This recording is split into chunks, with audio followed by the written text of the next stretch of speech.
Checkout tracking by the NPD Group brings you a receipt collecting system that gathers data anonymously through technology we created, providing your businesses with answers.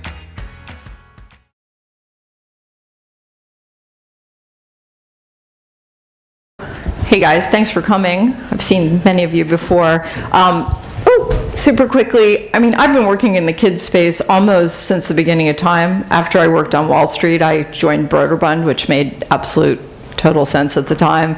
So, literally from Carmen Sandiego to Roller Coaster Tycoon to Lego Star Wars to Leapfrog, sort of all led up to me starting Fingerprint and just a tiny little commercial.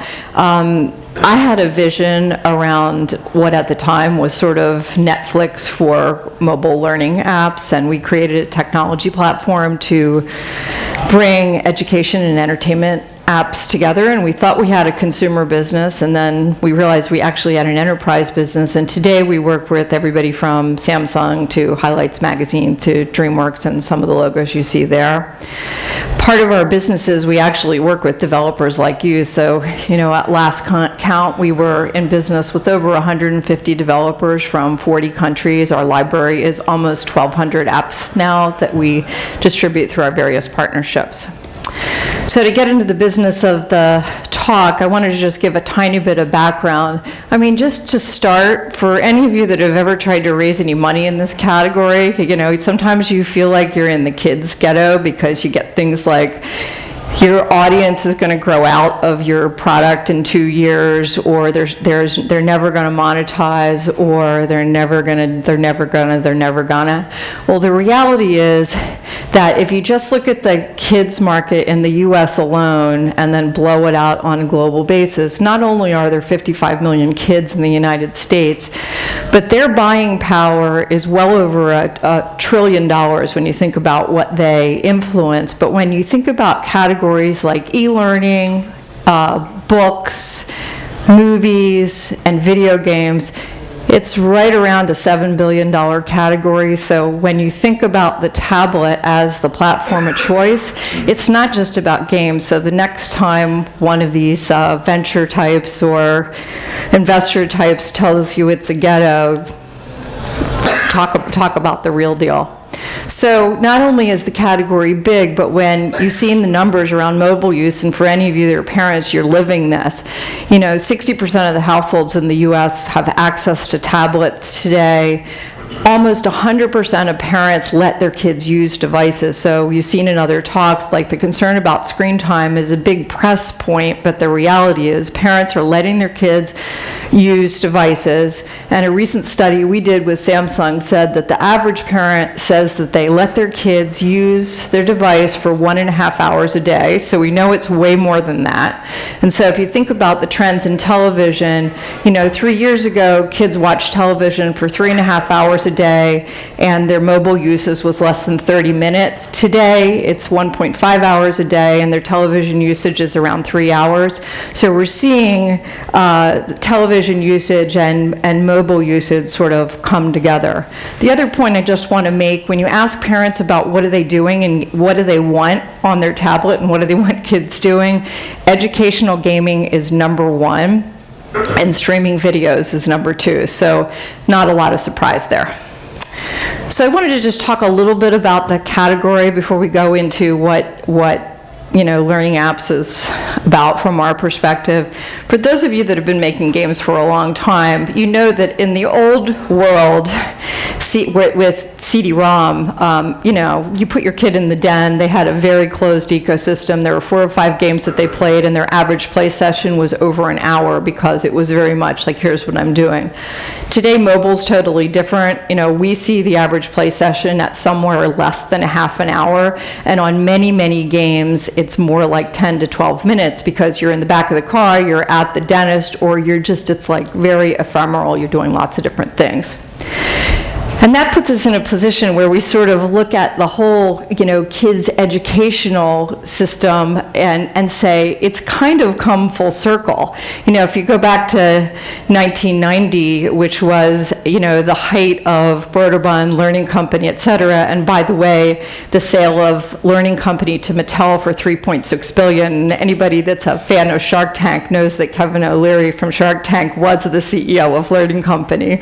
But what you see there is we've gone from that closed ecosystem to, getting to a point where there were proprietary devices like Leapfrog and VTech that were sort of taking the kids business out of that market.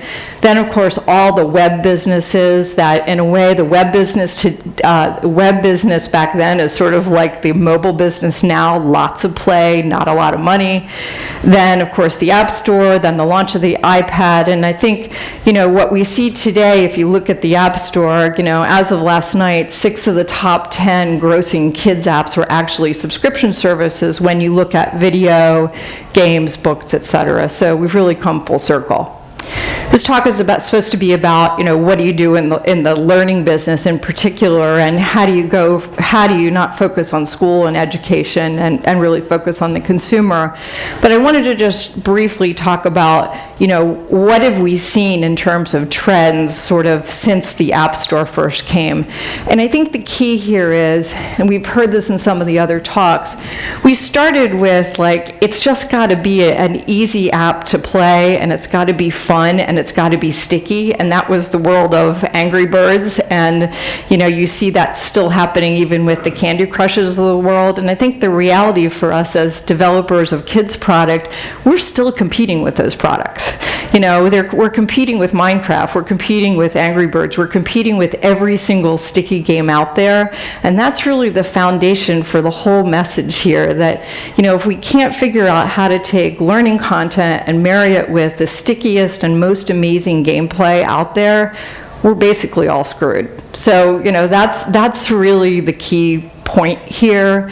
And as much as we want to believe that it's beautiful graphics and it's curriculum and it's how we sort of approach the making of games, and we've heard this again in other talks, it's really about getting to a play pattern that kids really love and want to keep playing, just like in the games business. We also at Fingerprint sort of look a lot at what parents expect, because we're building platforms with dashboards that do product recommendation and analytics around learning and services for parents. We spend a lot of time talking to them about stuff. So I won't go through all of this, but when we ask parents what they want, educational games is number one, but they say updated content. If I get an app, I want the content to be updated on a regular basis. They also say, I don't want any advertising, and I don't really want in-app purchase, but they're not super clear on how they want to pay us if we don't have either of those. So, clearly the business model is a big challenge for us. So if we kind of boil down what they say they do want, they want good for you content. They want things that do provide that parent-child connection. So there is a little bit of guilt around the idea of how much screen time does my kid have. So that engagement between parent and kid is important. They do want a walled sense of security. So they do want a walled garden that doesn't take me out to the App Store, et cetera. And then there's also a lot of interest in brands, but also nostalgia. So we see some things. We've got an example up here with Peanuts, and earlier today we talked about, I think Tom and Jerry was brought up. There's a lot of interest in nostalgic brands for parents in the App Store as well. So everybody here knows this. There's a lot of challenges around developing. So it's, how do I compete? How do I get the age range that goes from younger to older kids? And then how do I compete against pure gaming? And I'll give you some examples of how we approach that. But, ultimately, get the right game design, marry it with the right curriculum, and then just test the heck out of it. You're testing the art, you're testing the curriculum, you're testing the games, and every step of the way, you're play testing, you're Facebook testing, you're doing whatever you need to get that. So I'm going to give, 5 sort of very, very high level real world examples of what I'm talking about. So one is how you take an app from school to home. Another is how do you reimagine sort of what a print experience can be in learning. How do you create play patterns that combine the real world and mobile gaming. And then finally, the balance of fun and learning on a global basis, and then go to retail. So we'll start with Scribble Press, which is one of the leading bookmaking apps. That app is available in 35,000 classrooms, and they've had over 2 million books made by kids in classrooms. But the challenge is, how do we take that app and bring it into the home environment? And the real challenge is, how do you make one app that works in school but also make it work at home and have the same app be in the App Store? So really the idea here is, how do you go from it's good enough for classroom to it's appropriate for consumer? And so here's some simple things. One is the look and feel of the art and the UI, because to a certain extent the standards are much higher for consumer. And so you see how we went from fairly simplistic to a much more sophisticated interface. The other is just simplifying the art style so that it works on a consumer basis. And the third is, how do you make it fun? Because in the school environment, you put the app in front of the child and he has to play it because that's what they're playing in school. In a freemium consumer environment, you have to make it fun and engaging. And so we went from the boring old story prompts where, write a story about pirates, to a Mad Lib style recordable story, which changed everything about how kids interacted with the product. Some of you probably noticed we announced a deal with Highlights magazine last week. So, a 70-year-old brand. How do you reimagine it for mobile, where you've got tons of content and you've got a magazine that comes out once a month? And so we really challenged ourselves with what would a learning product look like that I updated every single day? So a daily digital product. So I'm just going to show you a simple video that we created that we've tested now and shown to over 5,000 consumers. And this is sort of the foundation of our process around, we've got an idea, we did the learning curriculum, and then we tested with consumers. And you'll see, not very high production value, but I'll give you a little bit of an idea about the process that we take for testing every step of the way. Hey everybody, I'm Andrew, and I'm going to tell you about this cool new app called Daily Highlights. I've been getting the magazines for years, but last month, Grandma Betty got this app for me to celebrate the end of the school year, and I love it. It's a fun app with lots of cool stuff to do each day. When I start the app, I get to unwrap a new gift. I love this part. After I unwrap it, I can see what activities I have for the day. It's got lots of things that I love to do. I can read stories, watch videos, play games, make drawings, and more. Here's one of my favorite videos. We play a game like this after school. Desert, Grand Canyon, next to California, Arizona. Chicago is in this state. It has very good pizza. Abraham Lincoln.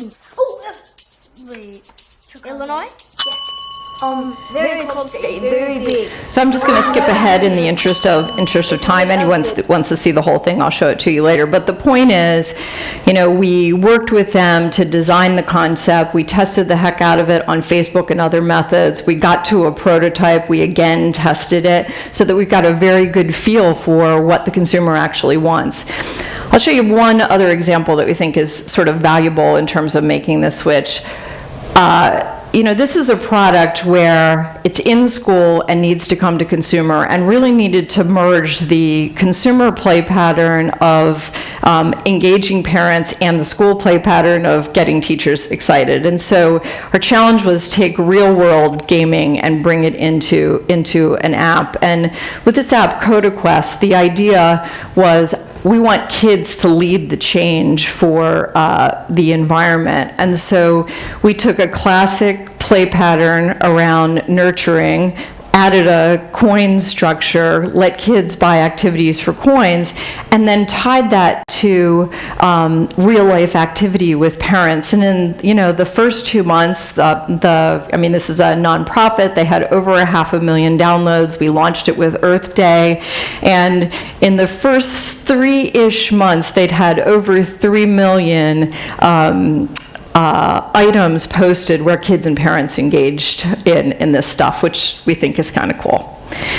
So last but not least, everybody wants to be global, and there's always a question about how you do that. And we had a challenge with Turner in Asia around creating a global language learning product that could be the same product to teach English to every single language.